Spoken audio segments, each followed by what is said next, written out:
Hello दोस्तों, class 12th physics में आपका स्वागत है।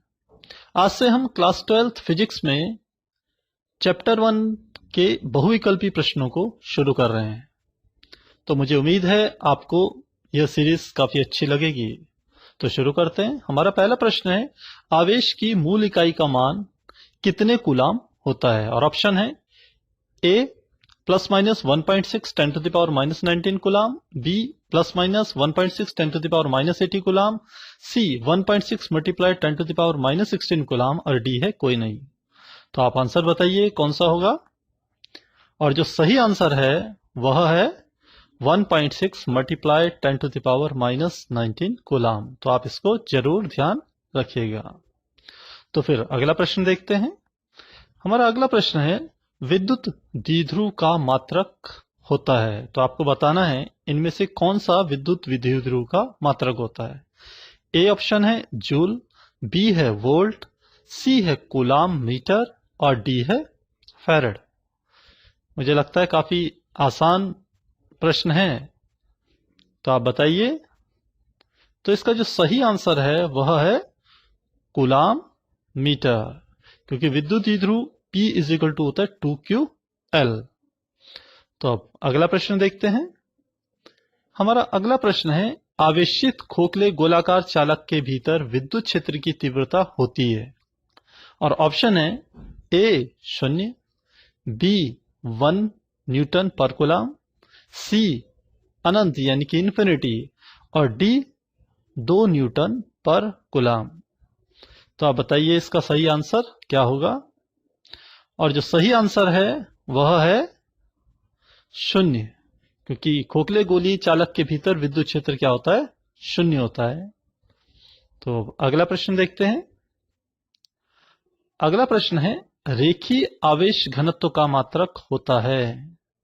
तो आपको बताना है रेखीय आवेश घनत्व का मात्रक क्या होगा। और ऑप्शन है ए कूलाम प्रति मीटर स्क्वायर, बी कूलाम प्रति मीटर क्यूब, सी कूलाम मीटर, और डी कूलाम प्रति मीटर। तो काफी आसान है, आपने चैप्टर 1 पे पढ़ा हुआ है।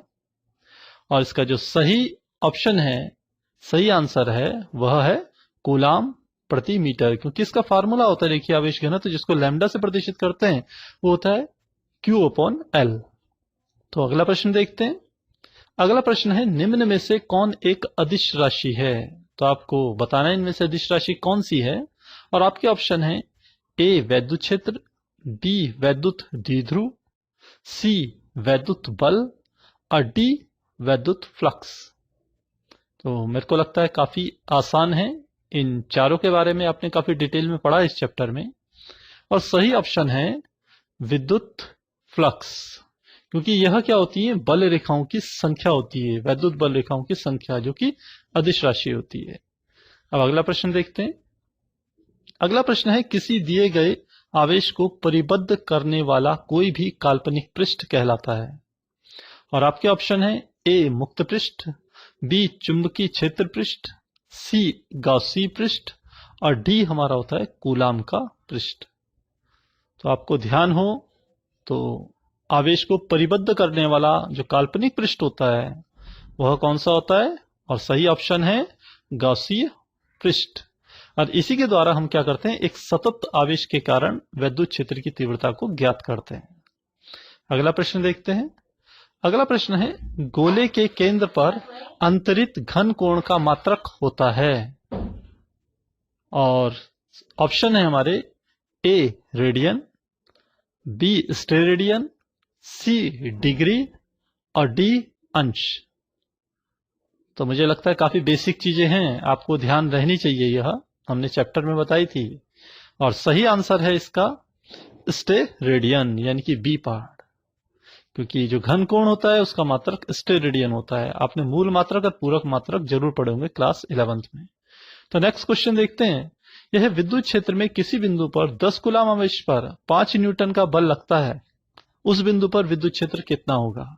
ए 50 न्यूटन पर कूलाम, बी 2 न्यूटन पर कूलाम, सी 0.5 न्यूटन पर कूलाम, और डी होता है 0। तो आप बताइए इसमें विद्युत क्षेत्र का आपको रिलेशन निकालना है फोर्स के साथ और आवेश के साथ। और इसका जो सही आंसर है वह है पार्ट सी 0.5 न्यूटन पर कूलम, क्योंकि हम जानते हैं वैद्युत क्षेत्र E इज इक्वल टू होता है F/Q।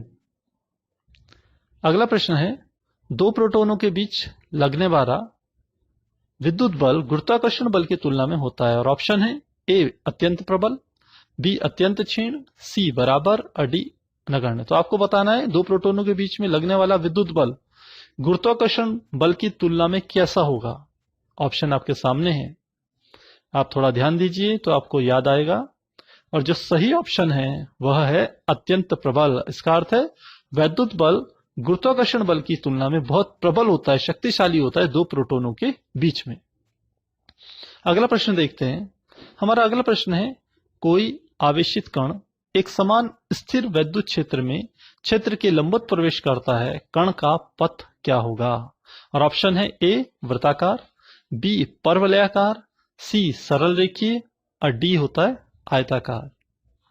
तो आपको ध्यान हो, इस चैप्टर में हमने डेरिवेशन करवाया था, और इसका जो सही आंसर है वह है आंसर बी, जो कि है परवलयाकार। तो दोस्तों, मुझे लगता है आपको इन प्रश्नों से बोर्ड एग्जाम में काफी हेल्प मिलेगी, क्योंकि वहां फर्स्ट 4 जो क्वेश्चन आपके आएंगे वह बहुविकल्पी ही आएंगे। तो मिलते हैं अगली वीडियो में, तब तक के लिए गुड बाय।